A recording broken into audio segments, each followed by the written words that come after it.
Lads, we are back.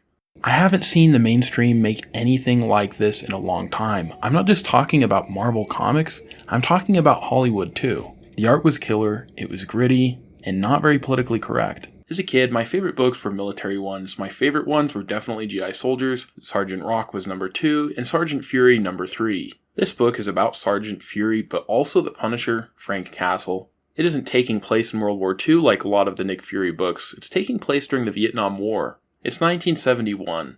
President Nixon made a historic announcement about how the North Vietnamese were occupying land along the border of South Vietnam and Cambodia. He announced that there would be surgical strikes and military actions made inside Cambodia and also Laos as a countermeasure against these North Vietnamese encroachments.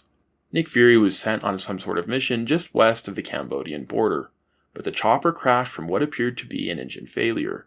Nick and his comrades were captured. Unfortunately for Nick, his captors were aware of who he was and his wealth of knowledge about the war efforts and intelligence operations throughout the region. He would become an asset that could topple the US counteraction in South Vietnam. The US, realizing what was at stake, needed to prevent Nick from being transported to North Vietnam. Unfortunately, they would be unable to extract him as they would need to travel deep into Viet Cong territory. So the only option was to eliminate him before his torture and disclosure of key information. Of course, this high-stakes mission could not be entrusted to just anyone, and so the military would be sending Frank Castle, the Punisher, to snipe him out. Now, Marvel could still screw this up. I saw this part right here and I couldn't help but think, oh crap, Frank's gonna disguise himself as a ladyboy? I think issue 2 is going to be amazing. Of course, like every book, there are some things that could have been done a little better.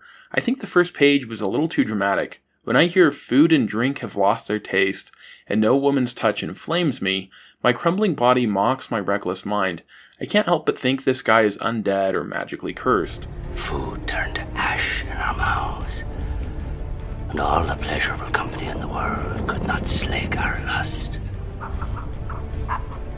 We accursed men, Miss Turner.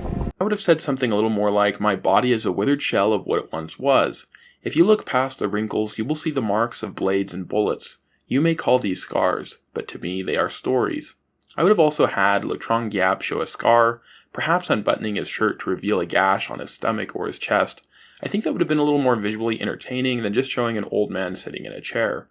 The action scenes were super captivating. I especially enjoyed the red hues that the colorist added. I can't wait for book 2. Do you like this idea, the Punisher being sent to assassinate Nick Fury? Let me know what you think below. Also, if you like the stuff about the Vietnam War, you may want to check out this video as well. I made it with super simple animation using emojis. It's a little melodramatic and a little corny, but it was meant to tell a story visually and juxtapose very serious themes to ridiculous emojis. Thanks for watching, I hope you enjoyed it.